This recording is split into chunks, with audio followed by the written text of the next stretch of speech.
நம்முடைய தேவன் காலைதோறும் விசாரிப்பார்.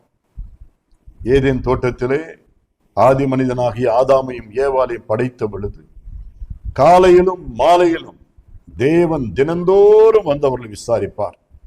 ஆதாமே எங்கே இருக்கிறாய், ஆதாமே எங்கே இருக்கிறீர்கள் என்று அவர்களை விசாரித்து அவர்களை கேட்கிற தெய்வமாக இருந்தார். ஆம், எனக்கு அருமையானதோட பிள்ளைகளை, நம்மை குறித்து அறிந்து கொள்ள தேவன் மிகவும் ஆர்வம் உள்ளவராய் இருக்கிறார். நம்முடைய துயரங்கள், நம்முடைய கஷ்டங்கள், நம்முடைய பிரச்சனைகள், நம்முடைய வேதனைகள், நம்முடைய தேவைகள், நாம் இருக்கின்ற அந்த ஒரு பயங்கரமான வேதனைக்குரிய சூழ்நிலைகளை அறிந்து தேவன் அதன்படி நமக்கு ஆசீர்வாதங்களையும் தருவதற்கு, நாம் சிறுமைப்பட்ட நாட்களுக்கும் துன்பத்தை காண்கிற வருடங்களுக்கும் சரியாய் நம்மை மகிழ்விக்கும்படியாக என் தேவன் நம்மை விசாரிக்கிறவராய் இருக்கிறார்.